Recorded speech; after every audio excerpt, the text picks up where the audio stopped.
I've learned a lot about two things existing at the same time, two opposite things. We call this a paradox. Two things that just, how could these ever coexist, and yet they're happening at the same time? I've learned this through two places. The first is in my study of the Bible, the most important book ever written, this ancient text, like it's a library within itself. I've learned most about paradox in the Bible, and also through my own experiences, actually through my own painful experiences. Two things coexisting at the same time. I'm going to get deep with you for a minute.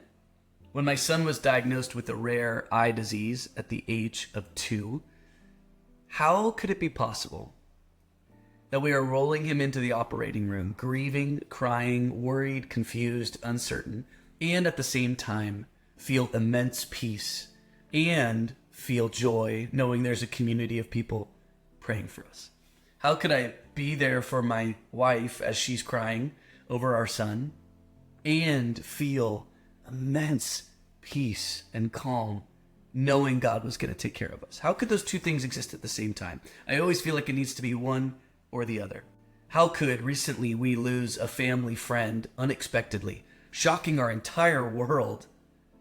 How could we feel that immense pain and loss and at the same time watch that family who lost the loved one ground themselves in the truth of Jesus and actually display joy and peace throughout that loss? How could that happen at the same time? Paradox. Within the Bible, paradox happens a lot. This rhythm and routine of two things happening at the same time, or two things coexisting. Think about it, even in Jesus and his cross. Jesus was fully man and fully God. He called Jews and Gentiles. He actually called Simon the Zealot and Matthew the tax collector to be his followers, like liberal and conservative, Republican and Democrat. Your politics are cute. Come and follow me. Transcendent God, immanent Savior. He's up on his throne and he's right in front of our face. He says to gain your life, you need to lose it. In order to live, you must die to yourself. How do these things coexist at the same time? On one instance, Jesus can be weeping with his friends in true grief, and the same day resurrect the friend who had been lost. Paradox. What I love about this, and I hope that this is for you, is that it gives us permission first to feel what we are feeling. There is no formula for life, especially for loss. What I've learned in the last couple of years, when there is grief and pain, there can also be joy. You can be grieving over the loss of a loved one and cheers with your spouse on Valentine's Day. You could be confused and angry about a cancer diagnosis and yet still smile and grin as you watch the first snow of the season fall. You can pray bold prayers and at the same time still feel a little bit of doubt. The Bible not only gives us peace to know we can feel whatever we're feeling in the moment. There's no particular formula, but it also gives us, in the person of Jesus, a Savior who understands the human experience and gives us permission to live in paradox. Sometimes I feel like when we go through pain and grief, someone who doesn't understand the mystery of paradox will just continue to say over and over, everything happens for a reason. Just have a little bit more faith. Why are you not feeling peace right now? You should have prayed a little bit more. The cliches that we hear that are painful. We don't need those right now.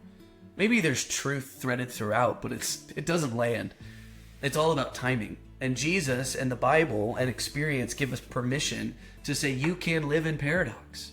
You can feel joy and pain at the same time.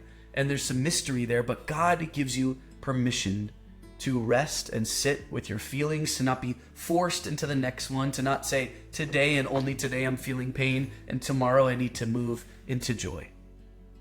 Everything is mixture.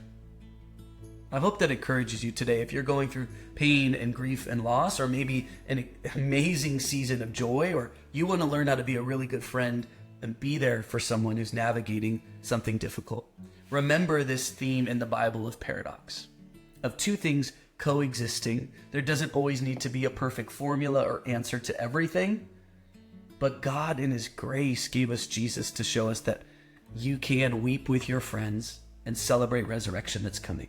It's actually really beautiful when you think about it. I titled this video, When Joy and Pain Sit at the Same Table.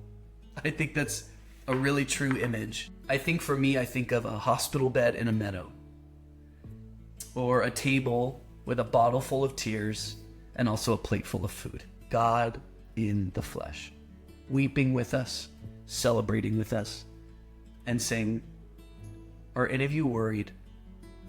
Or the burden's too heavy? Come to me and I will give you rest. He doesn't say you can't grieve. He says, come to me with your burdens and I will give you rest. I think the invitation for a paradox is whether you are in the moment of pain or grief, take that mixture that is humanity and bring it before the Lord. That's the invitation. Hope that helps you today. Cheers.